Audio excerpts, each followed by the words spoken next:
चिकित्सक का पद तो आप बखूबी निभा ही रहे हैं। सुना है कि पूर्व में आप राजनीतिज्ञ भी रहे हैं, तो क्या कहना चाहेंगे आप राजनीति के विषय में?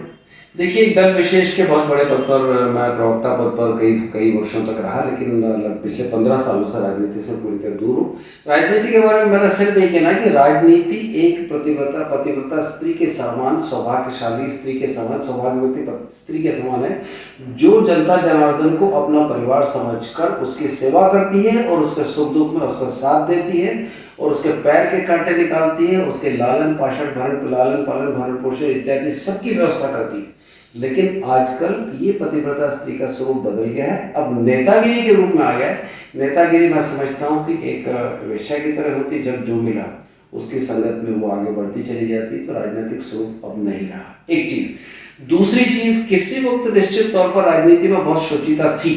आज भी कई लोग शुचिता वाली राजनीति करते हैं, स्वच्छता वाली राजनीति करते हैं, लेकिन आज जनता जनार्दन अपना प्रतिनिधि नहीं चुनती है। जातिगत आधार पर विधायकों को, मंत्रियों को, सांसदों को और अन्य पदों पर, जो राजनीतिक पद पर पदासीन है, उनको जातिगत आधार पर चुनती है और उसके बाद स्वयं पछताती है। एक सक्षम प्रतिनिधि के बजाय वो अपने किसी भी समाज के प्रतिनिधि को चुनती है और बाद में खुद पछताती है। तो आज हम नेता नहीं चुन रहे हैं, हम अपने वर्ग विशेष का एक प्रतिनिधि चुन रहे हैं और फिर उससे हम शुचिता, स्वच्छता और दक्षता, योग्यता और क्षमता की उम्मीद करते हैं, जो मैं समझता हूँ कि कम से कम 50 से 60% स्थानों और 50 से 60% जगहों पर और इतने समय में वो मैं समझता हूँ कि वो उतने योग्यता के साथ, उतने दक्षता के साथ, उतनी प्रखरता, उतनी विद्वता के साथ और उतनी सक्रियता, सकारात्मकता के साथ, सच्चाई और ईमानदारी के साथ जनता की सेवा नहीं कर पाते।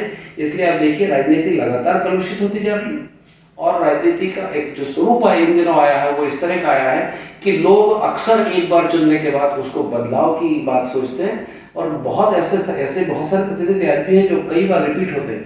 लेकिन अब लोगों की मानसिकता ये हो गई है कि वो उसको बदलना इसलिए चाहते हैं कि पूर्व में उसे उन्होंने जातिगत आधार पर चुना था, एक प्रतिनिधि के रूप में नहीं चुना था, एक और विशेष का नेता चुना था। तो ऐसे में कहीं कहीं विसंगति आना स्वाभाविक है। ये दो चीजें यदि आज भी हम अपने शुचिता और स्वच्छता में ले आए, तो हम राजनीति की एक कौशल पराकाष्ठा पर राजनीति को ले जाकर एक स्वच्छ और सुंदर स्वरूप में लाकर एक सुशासन वाली सत्ता, जिसमें हम ये बोल सकते हैं कि राम राज्य की कल्पना, वो सत्ता लाने में हम कामयाब हो सकते हैं। पर मुझे इसकी संभावनाएं अब बहुत कम दिखाई